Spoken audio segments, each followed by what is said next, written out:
बच्चों, आज आपको पता है आज 5 सितंबर का दिन है और ये भारतीय इतिहास में बहुत ही पावन दिन है, क्योंकि इस दिन हमारे भारत के महान वीर सपूत डॉक्टर सर्वपल्ली राधाकृष्णन का जन्म हुआ था। उन्होंने भारत के आज़ादी की लड़ाई से लेकर भारत के सामाजिक, आर्थिक, भारत के शैक्षिक विकास में उन्होंने बहुत बड़ा योगदान दिया था। उनका शिक्षा के क्षेत्र में, भारत के जनमानस में, भारत के समाज में बहुत ही बड़ा योगदान रहा है।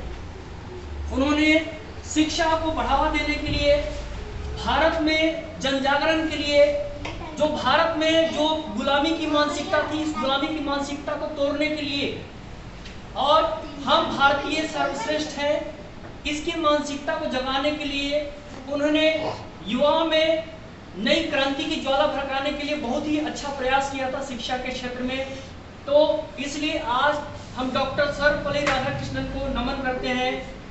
वो BHU में प्रोफेसर भी रहे थे, बाद में वो भारतीय जो संविधान सभा का निर्माण हुआ था उसमें भी वो सदस्य थे। वो भारत के पहले उपराष्ट्रपति बने, उसके बाद वो भारत के राष्ट्रपति भी रहे थे। तो उनका जीवन बहुत ही महत्वपूर्ण रहा है।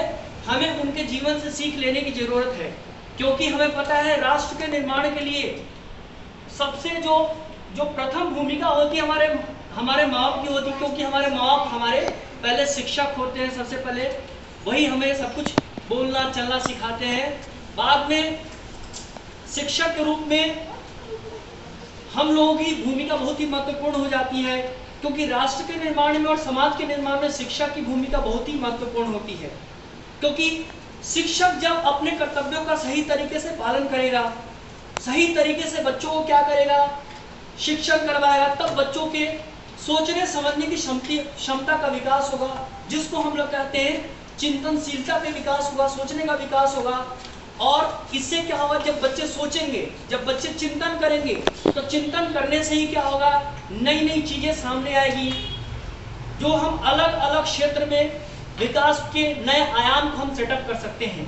चाहे विज्ञान के क्षेत्र में रिसर्च हो, या फिर हेल्थ के क्षेत्र में रिसर्च हो, या फिर समाज सुधार के क्षेत्र में रिसर्च हो, चाहे समाज में भेदभाव को मिटाने के क्षेत्र में रिसर्च हो, चाहे समाज में जो जेंडर डिस्क्रिमिनेशन है इसको हटाने के क्षेत्र में हो, समाज में जो कुरीतियां हैं उनको हटाने के क्षेत्र में हो। तो सभी क्षेत्र में अगर हम क्या करें, पढ़ाई करें और सही तरीके से उन चीजों को क्या करें, इम्प्लीमेंट करें, तो हम बहुत अच्छा कार्य कर सकते हैं। आज के वैश्विक दौर में हम भारत को महाशक्ति बनाने के क्षेत्र में लगे हुए हैं। हम क्यों नहीं चाहते कि हमारा जो देश भारत है विश्व गुरु बने। हम पूरी दुनिया में जो हमारा जो उद्देश्य है कि भारत पहले सोने की चिड़िया थी, आज भी हमारे आने वाले समय में क्यों ना हम लोग ऐसा प्रयास करें, हम अपने शिक्षा के माहौल को, अपने रिसर्च के माहौल को क्यों ना ऐसा बनाएं कि हम अमेरिका और यूरोप जैसे देशों को टक्कर दे पाए।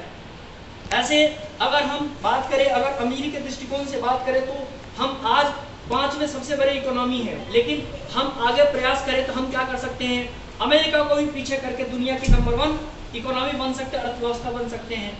और जब हमारी अर्थव्यवस्था बनेगी तो हम अलग अलग क्षेत्र में क्या कर सकते हैं, उन रुपए को खर्च करके हम अपने रिसर्च और इनोवेशन पे ज़्यादा खर्च करके हम क्या कर सकते हैं, अलग अलग क्षेत्र में हम लोग इसको आगे बढ़ा सकते हैं।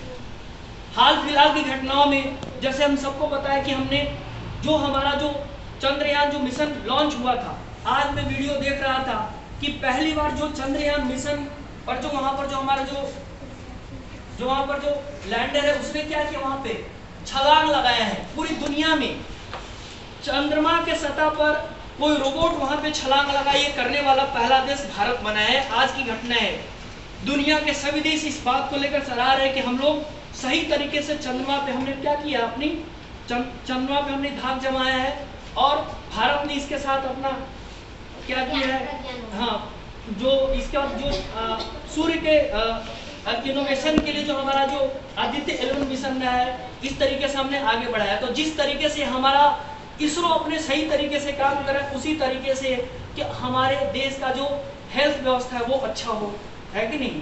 हमारे जो पढ़ाई में का जो शिक्षण जो व्यवस्था है उसमें इनोवेशन पर ज़्यादा फोकस किया जाए, क्रिएटिविटी पर ज़्यादा फोकस किया जाए कि बच्चे चीज़ों को रटे ना, बच्चे चीज़ों को क्या करें, समझे। चीज़ों को समझना जरूरी है और उन चीज़ों को समझ कर क्या करें, चीज़ों को इम्प्लीमेंट करें।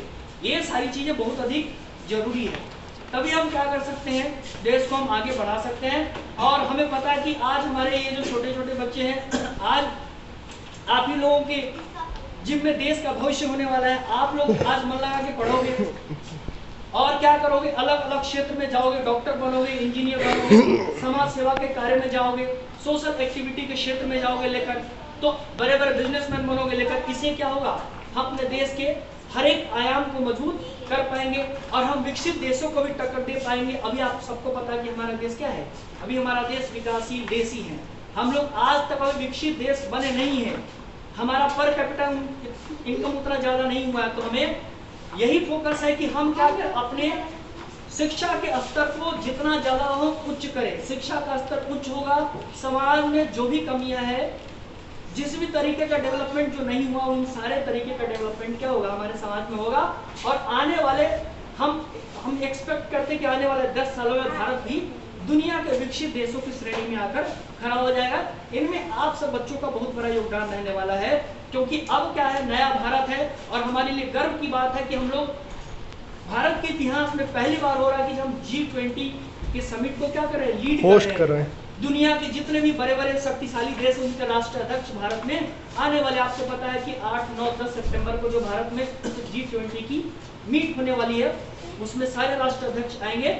ये भारत की विश्व पटल पर बढ़ती हुई छवि को दिखाता है लेकर, और इसमें हम लोगों का भी बहुत बड़ा योगदान है, क्योंकि देश का एक एक व्यक्ति अपना सही तरीके से अपना योगदान देगा तो हमारा देश जो है वो विश्व में अपने क्या बोलते हैं, अपने टैलेंट का पता फिर से लहराएगा और हमारा भारत क्या होगा, फिर से विश्व गुरु बनेगा, है कि नहीं। क्योंकि भारत का इतिहास रहा है कि हमने क्या किया है, हमेशा दुनिया का क्या किया, प्रतिनिधित्व किया, दुनिया को लीड किया अलग अलग क्षेत्र में लेकर, और आने वाले टाइम में हम लोग क्या करेंगे, लीड करेंगे। तो मैं ये आशा करता हूँ कि आप लोग भी क्या करोगे, मन लगाकर पढ़ोगे और डॉक्टर सर्वपल्ली राधाकृष्णन को सानिध्य में रखकर हम क्या करें, हमेशा उनसे प्रेरणा लेने का प्रयास करेंगे। जय हिंद, जय भारत। क्या बात।